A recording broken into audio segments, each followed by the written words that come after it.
मुफ्ती साहब को बोलिए कि मुफ्ती हैं, उनकी इज्जत कर रहे हैं, सरकार की, मोदी जी की दलाली नहीं करे। हिटलर किसको बोल रहे हैं? अपने बाप को बोल रहे हैं हिटलर, कि अपने दादा को बोल रहे हैं हिटलर? सुनिए ना, मुफ्ती साहब किसको हिटलर बोल रहे हैं? अपने बाप को हिटलर आप लोग जिस तरह की बात, सुनिए आदिल हसन, पहले मेरी बात सुनिए। आदिल हसन पहले मेरी बात सुनिए। आदिल हसन पहले मेरी बात सुनिए। गलती आपकी नहीं है। एक मिनट आदिल हसन सुनिए। आदिल हसन सुन लीजिए। आदिल हसन सुन लीजिए। आदिल हसन सुन लीजिए। बदतमीजी यहां पर नहीं करिए, बदतमीजी मत करिए, मेरी बात सुनिए। आदिल हसन सुनिए, गलती आपकी भी नहीं है। आदिल हसन गलती आपकी भी नहीं है, मैं बता रहा हूं। रुकिए, सुनिए। एक मिनट कासमी साहब रुकिए, जरा कासमी साहब रुकिए। आदिल हसन गलती आपकी, ऑडियो डाउन कीजिए प्लीज। क्या कर रहे हैं आप? सुनिए, आदिल हसन गलती आपकी भी नहीं है। दरअसल जिस तरह से ओवैसी बात करते ना कि तुम अपने माँ बाप को नहीं भूले तो हम यहां पर ऐसे कैसे भूल जाए, तो माँ बाप ये सारी चीजों पर जाना बहुत आसान होता होगा आप लोगों के लिए, तो ऐसा मत कीजिए, ऐसा मत कीजिए। आदिल हसन शांति से सुन लीजिए, है ना, शांति से सुन लीजिए, धैर्य के साथ, ठीक है। हाजिर खान साहब बताइए, ये इतनी मिर्ची क्यों लग रही है ना? अगर कोई सरकार के काम के बारे में बता रहा है तो इतनी मिर्ची क्यों? देखिए हिमांशु जी, बात यह है कि मुफ्ती साहब ने जो बात का इस्तेमाल किया, शब्दों का इस्तेमाल बहुत अच्छा करना चाहिए कि आप 135 करोड़ हिंदुस्तानी आपको देख रहे हैं। ओवैसी साहब की अपनी राय है और मुफ्ती साहब की अपनी राय है, आदिल साहब की अपनी राय है, आपकी अपनी राय है। बात यह है कि देश के विकास के लिए अगर कोई पार्टी करती है, भारतीय जनता पार्टी का जो मुफ्ती साहब जो बयान कर रहे हैं, मैं पूछना चाहता हूं कि अलीगढ़ यूनिवर्सिटी का जो बजट कम किया गया, जामिया का जो बजट कम किया गया, मैं पूछ रहा हूं कितने मुस्लिम कॉलेज खोले गए मुस्लिम इलाके? सचर कमेटी की रिपोर्ट जब आई थी, उस सचर कमेटी की रिपोर्ट में मुसलमानों की एजुकेशन जो बताई थी 4%, 96% लोग उसमें 1.5% यूनिवर्सिटियों से और 2.5% मदारिस से बच्चे आ रहे हैं। 96% मुस्लिम बच्चे जो बाहर सड़क पर घूम रहे हैं, उनके लिए भारतीय जनता पार्टी ने 10 साल में क्या किया? अच्छा दिया भैया, 5 करोड़ आदमी हिंदुस्तान के 20 करोड़ में से 25% लोगों को कह रहे हैं आप किन शहरों में दिए? पीएम गरीब कल्याण अन्न योजना ओवरऑल 15 करोड़, 5 करोड़ मुसलमान, और ये सिर्फ एक इलाके की बात नहीं है, 25% हो गया। अरे ये एक इलाके की बात नहीं है। कौन से शहर में बता रहे हैं हमें?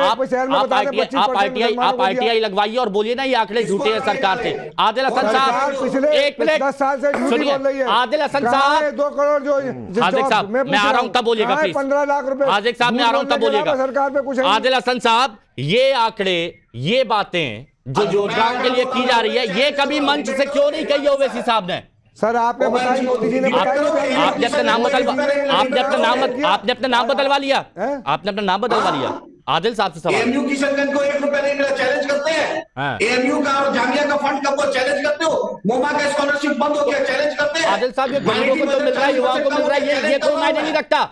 हर बार सिर्फ 6 दिसंबर, हर बार बाबरी मस्जिद, युवाओं की कोई बात नहीं, युवाओं की कोई बात नहीं। दलाल नहीं है जो बैठा हुआ आपके बगल में। सुनिए,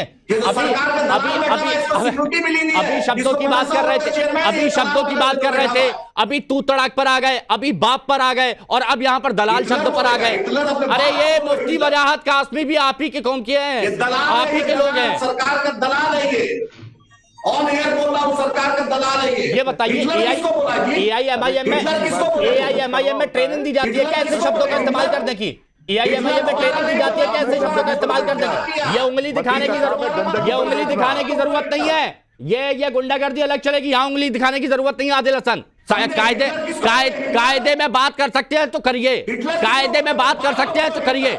रावत साहब ये कुछ आंकड़े बताए जो सरकार की तरफ से भी यहां पर दिए गए हैं। अब रावत साहब ये बताइए कि बार बार बाबरी का जिक्र करेंगे, बार बार मस्जिद का जिक्र करेंगे, युवाओं के रोजगार की बात नहीं करेंगे, और सरकार दे रही है तो उसका भी जिक्र नहीं करेंगे, तो आखिर क्या वजह है जो बरगलाया जा रहा है?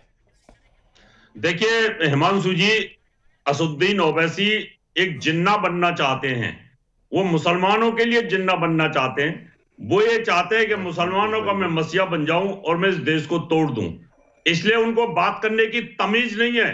वो प्रधानमंत्री के लिए तू तड़ाक बातें करता है, और यहां भी मैं देख रहा हूं कि प्रवक्ता भी इसी प्रकार से बात कर रहे हैं।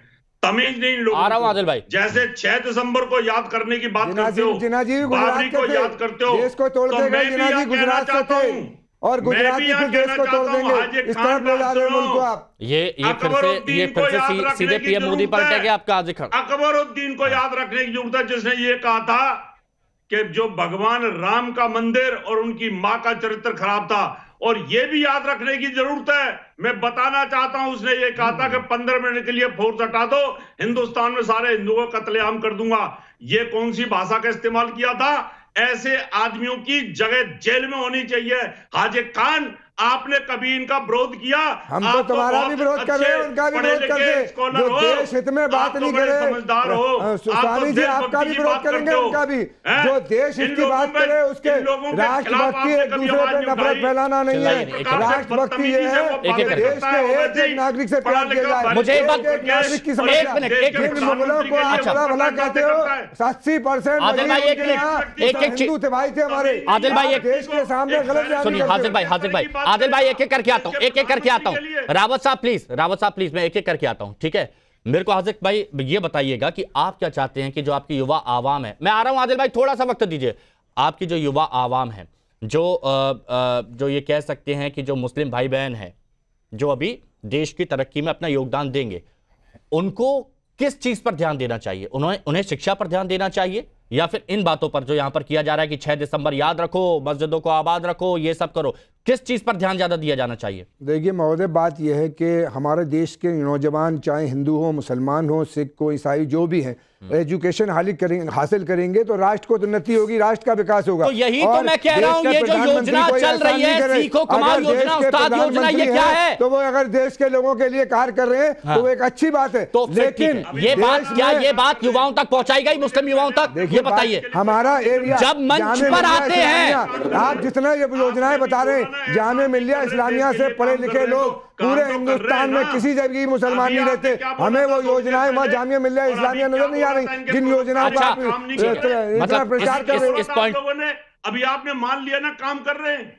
अरे देश के, हिंदुस्तान के हर नागरिक के लिए काम करना चाहिए, जब तो उन्नति विकास होता है भाई महोदय। देश के लोगों में हिंदू मुसलमान करोगे, देश में लोगों में नफरत बांटोगे तो देश को नुकसान होगा। एआईएमआईएम के लिए बोल रहे हैं क्या हाजिर भाई? एआईएमआईएम के लिए बोल रहे हैं क्या? यकीन हो के ना हो, एआईएमआईएम के लिए बोल रहे हैं क्या? हमारे जिस्म की मिट्टी इसी जमीन, एआईएमआईएम के लिए बोल रहे हैं क्या? वतन के सारे लोग भाई भाई हैं, ये दूरियों की सियासत किसी कमी, अच्छा ठीक है, हमारे बीच में दूरी पैदा करेगा तो गलत होगी। ठीक है, अब बस एक मिनट, रावत साहब प्लीज।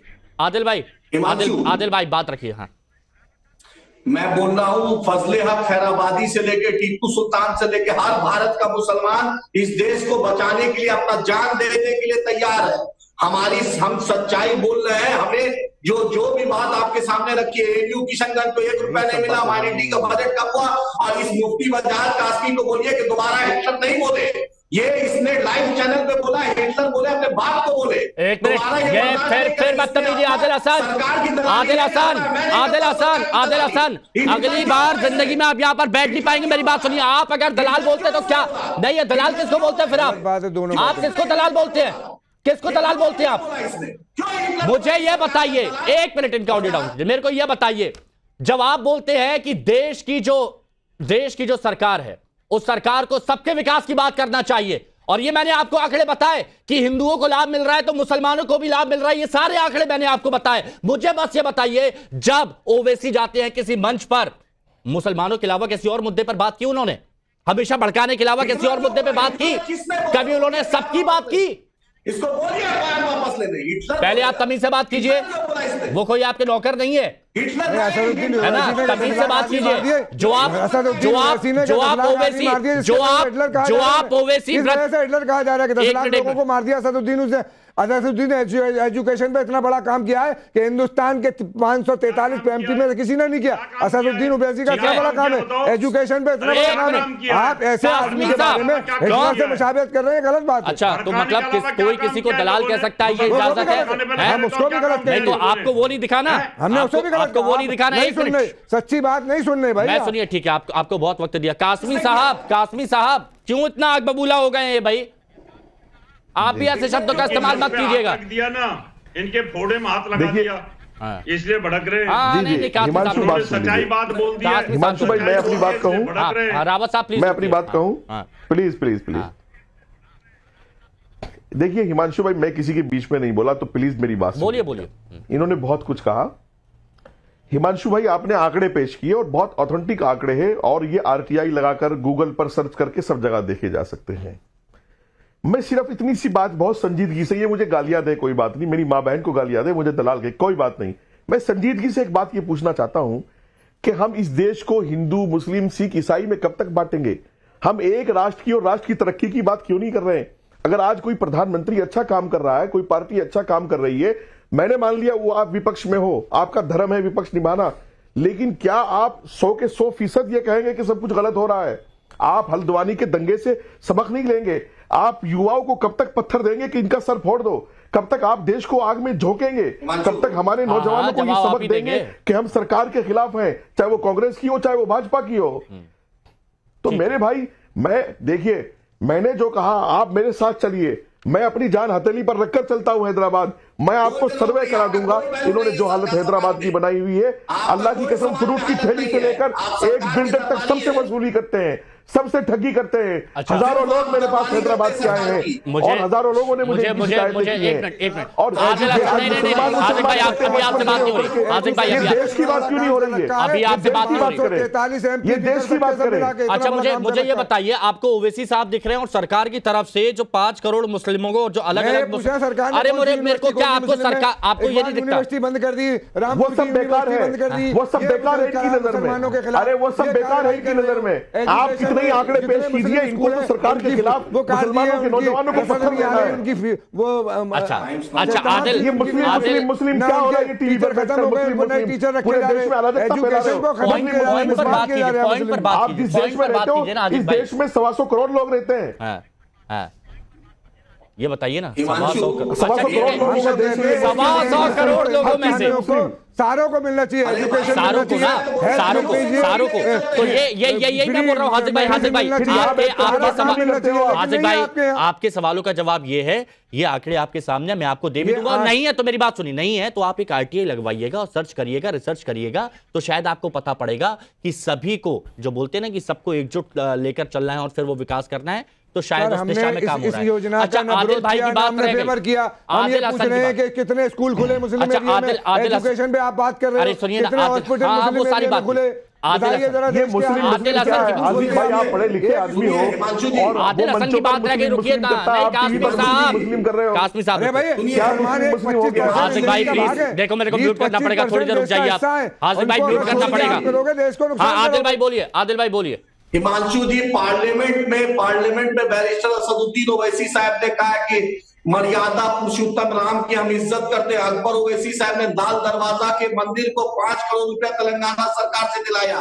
मत करो, कोविड में रिलीफ मत करो। अकबरुद्दीन ओवैसी ने मुझसे क्या कहा था? इनको दलाली, इनको सरकार की दरबारी करने मत बोलिए। हिमांशु जी, अकबरुद्दीन ओवैसी ने मुझसे क्या कहा था वो पूछिए इनसे। नहीं बोलिएगा। अच्छा, मेरे को आदिल हसन,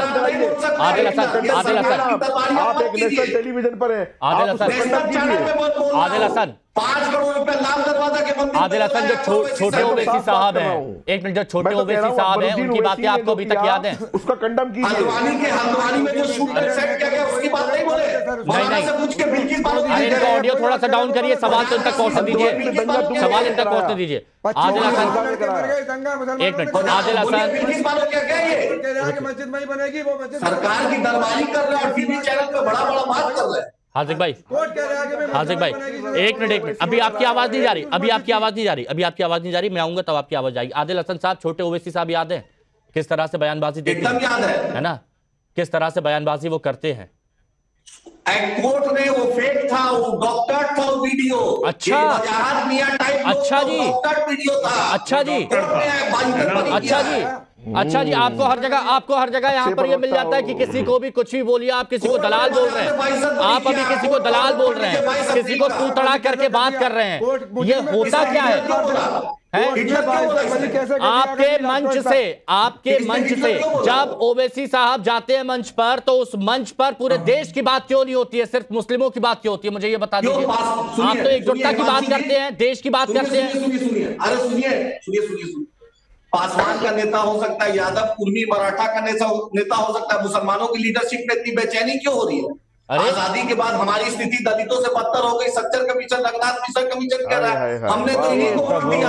मतलब बिल्कुल आप लोग ये कोशिश कर रहे हैं कि इस देश के सभी मुसलमानों को बताएं कि देखिए कितनी दयनीय हालत हो गई है, कितने बुरे हालात हो गए हैं। के मजार पर कौन फातिया पड़ा था? यही लाल रावत साहब, ये बता के क्या मिल जाएगा कि मुसलमानों की हालत देखिए क्या दयनीय है।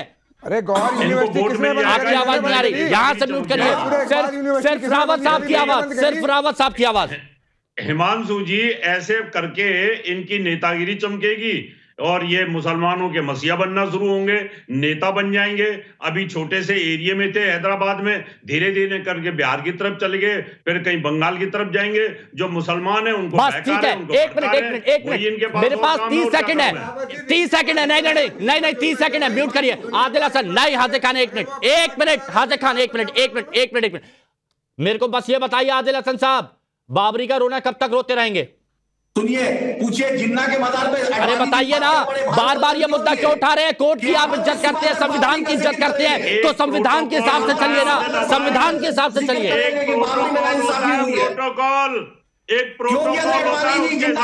डिबेट में बैठ के बात करने का तरीका आदिल हसन सीख लीजिए, आगे आपके बहुत काम आएगा, बहुत बहुत शुक्रिया हमारे साथ जुड़ने के लिए।